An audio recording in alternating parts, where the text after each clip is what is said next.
Despite excessively low interest rates, Australians have bit off more than they can chew. We are now seeing the breaking point for many who took on way too much debt and now can't afford to pay it off. This is going to end very badly as people learn the consequences of their actions. You came here for the truth, so let me unveil that for you. Today we're going to have our focus on Australian real estate. I do videos regularly on Australia, a lot of subscribers from there. I want to say hello to all of you, but no matter where you are around the world, this video is for you. I'm going to show you some articles, show you some charts. Let's begin by taking a look at this out of ABC. It's being described as a mortgage mirage. It's an offer from the bank that looks too good to be true, and as it turns out, for many it is. About 40% of people who tried to refinance were unable to do so. Now think about what that means. 40%, nearly half of people who are going to refinance cannot. Why? Because the interest rates are higher when they initially got that mortgage. If you go back a year, it was 5%. Now maybe these numbers are skewed. Maybe they're exaggerated. Maybe we're seeing an anomaly. But it is significantly higher than where it was previously. People cannot afford the debt they have taken on. And it really begs the question, whose fault is it? The lender or the borrower?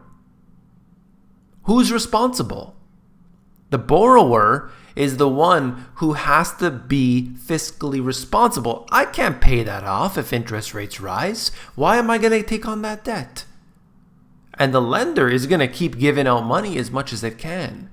It's ultimately just going to keep dealing out cash. That's what they do. Well, I want to get onto this further, and I'm going to show you a chart that really coincides with data from the DFA and the investment bank UBS show that there has been a spike in the number of failed mortgage refinance applications. This is something that I've been warning about for the US, for Canada as well, because we can see that interest rates are definitely rising, mortgage rates are rising, and these people are going to have to feel it at some point, whether they have a variable rate or a fixed rate for a shorter period of time. Let's say that 5-year fixed rate. They're going to be paying big time when they need to redo their mortgages. The reason this is occurring is that while those applicants cleared the bar for their original loans, that bar has now become a lot higher following years of banking reform and the fallout from the Banking Royal Commission. So now they simply don't qualify for the same amount of debt that they once did. Imagine what this is going to cause in the next year, 2 years, and beyond. Assuming that everything else stays fine, we're going to have a problem just based on this. When people took out the loans, there was a lot of widespread fudging of the numbers. Wow. This is the chief investment officer with this particular funds management firm. Now think about that. He's saying this. They're fudging the numbers. I've been telling you that. And we saw it during the financial crisis, housing crisis, that they were doing so. We also found out about that in Canada, that there's a lot of fraudulent paperwork happening. But now today, we see it again, and this time it's in Australia. People are getting loans on the basis of a 4-person family having $30,000 a year of living costs living in Sydney. And it's quite clearly impossible to live in Sydney on that much money a year. The biggest issue is that people have borrowed too much money relative to their income, and that is a very difficult problem to unwind. It's saying everything that I've been telling you throughout this time. And of course, when I say it, it's silly, but when they come out in the newspapers, apparently it's fine. Number of loan rejections by segment and month. So you can see that here, whether we're looking at first-time buyers, refinancing. By the way, this orange line is the refinancing. And you'll see those numbers, how significant they are. It just goes from August 2017 up until July 2018. Okay, so those numbers here are just basically trending up, and that's not a good thing when you're seeing what's occurring, all right? No matter what segment you're looking at here, it's a problem. It's a problem, and it is a growing problem. Okay? Concerns for the rest of the economy. Mr. Johnson wanted to use the new data to highlight how serious Australia's records of record level of personal debt has become. I'm going to show you a chart on that in a second. We are in a position now where all those people owe extraordinary amounts of money to the bank, and it's not an easy situation to unwind or extract ourselves from. There's certainly signs of deterioration. This is usually after it's too late, by the way, as we saw during the housing crisis. I suspect the issue is not much their ability to service the loans, it's more the other spending that they don't make anymore and the broader impact that it has on the economy. I therefore expect that to push downward pressure on the economic growth. These are the things that I talk about all the time, where we have an individual who's pushed to the maximum. Maybe they're paying their mortgage off, but suddenly they can't pay their student loans. Suddenly they can't go out to eat at restaurants. They can't go to the movies and so on. So you could see how it has an impact on the economy as a whole. It doesn't happen right away. You don't see this occurring and then immediately the economy is affected by it. It might take 3 months, 6 months, a year. It's a ripple effect. Okay? The nation's biggest lender said it simply isn't an issue. The Commonwealth Bank has said that it's seen a slight uptick in the 90-day home loan arrears. Okay, people that should have paid but can't pay, right? Oh, we'll see about that. Australian households are stuck in a rut, and young people are confronting the double whammy of stagnating incomes and surging home prices. So it gets into the details of that. I'm going to show you a chart right here in a second. But essentially, the average individual is getting pushed up to their maximum. I could say the same thing for individuals in the US, in Canada, in Australia, in the UK, and basically everywhere. The main reason for retirement of persons who retired within the preceding 4 years. Now, obviously, a lot of this voluntary. Okay, a lot of people, they're 65, they think that they have enough money, maybe they have a pension fund coming in, and ultimately, they retire. Okay, voluntary, family and life reasons. They want to spend time with their family. Okay, but look at this here. Poor health, their own poor health. That is not good. And involuntary job related. So you'll see this through the years going from 2003 to 2015. That's what these lines are showing here. And the percentages up on the left-hand side.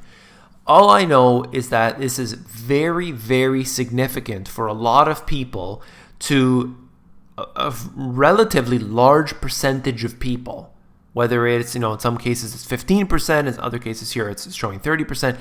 That we have conditions that arise that people are not expecting. That's what I want to point out here.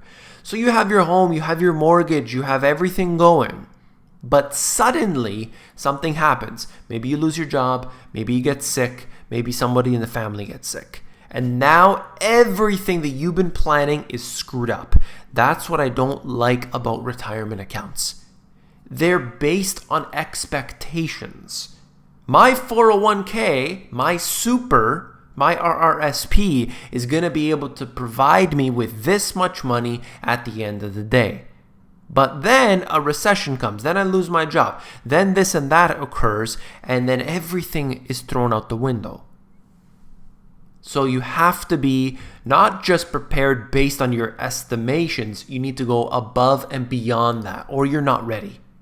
Home ownership rates, ages 18 to 39. So young individuals, as the years go on, guess what? Home ownership rates are declining. This is from 2002 to 2014. You can see where it is going. Clearly, we're now at, looks like, probably about 20% or so, as opposed to in 2002, that was 35%. So these numbers continue to decline. Do you think that has anything to do with the fact that housing is a heck of a lot more expensive today than it was in 2002? Yes, absolutely. I'm sure if we were seeing 2018 numbers, this number would probably be even lower, probably a lot lower. Okay, so we're probably much below that 20% mark. But who knows? We'll just give away more free money, print money for everyone, and everybody can celebrate. Okay, real median annual household disposable income. This right here should be showing us a healthy decline. This is only going up to 2015, but we're seeing this right now. The household disposable income. I would have to venture a little guess that if we got 2016's numbers, 2017's numbers, 2018's numbers, these would be continuing this very slow decline that we're experiencing. I guess the peak was right here in 2009. All right? The annual household disposable income, I gotta say, if you're considering the fact that people are using their homes as an ATM, perhaps. But if we're talking about actual expenses, then I don't believe it. I think this is actually significantly less than what they're telling us here. But based on the numbers, I have to venture a guess that we're including the increase in the value of their homes. I don't know how they're getting to this number exactly, but I just wanted to show you it anyway. Mean debt of homeowners aged 18 to 39. The amount of debt that people are taking on today has increased. This is from 2002 up until 2014, but I'm sure that if you take it and look at the way it's going to escalate, okay? So if we're getting newer numbers than this, we would see this escalation. This doesn't surprise me at all. When you look at all of this and see what people have got themselves into, $1 million mortgages, are you crazy? Are you crazy? How are you ever going to pay it back? I just heard somebody yesterday that before the housing crisis in Canada was getting a 50-year mortgage. I didn't even know that existed. But they apparently got a 50-year mortgage. So they were, let's say, 30 years old at the time. They're 80 by the time they pay it off. I mean, who's thinking of these things? It's ridiculous. And now, just to talk about Hong Kong, their prices obviously are astronomical. I mean, people are living in, I say shoebox, but they're really living in shoeboxes, basically. It's just enough for their body. Like, that's how small the place they live is. But it's a place where they can put a few things, they can lock the door, and that's it. It's basically like a locker, essentially. And it's quite sad.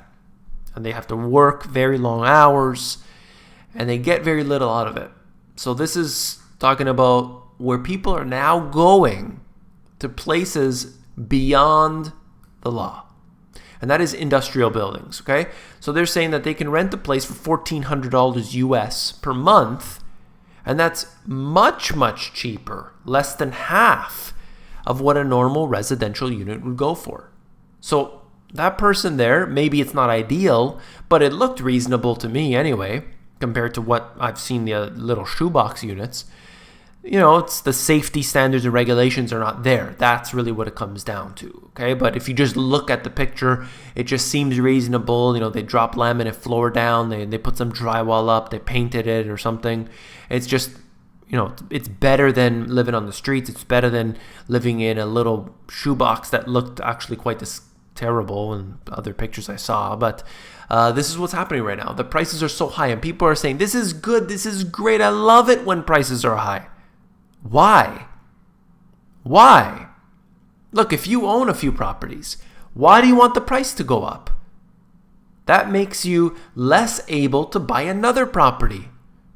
You want prices low. You want to make money over time through passive income, through your write-offs, through your tax benefits. You don't want to make money through appreciation. That's the worst way.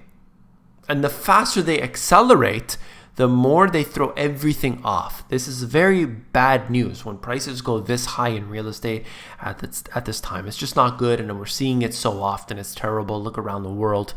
There's just very high prices. Now you look at Sydney, place like Sydney, prices have gone down somewhere, I can't remember the number, somewhere between 5 and 7% year over year. So they have been declining, definitely in areas of Toronto. We've seen prices come down in the suburb areas, down 10 to 30% in suburbs. So certainly we're seeing it, but it's still extremely high. It needs to come down a lot more than this, definitely.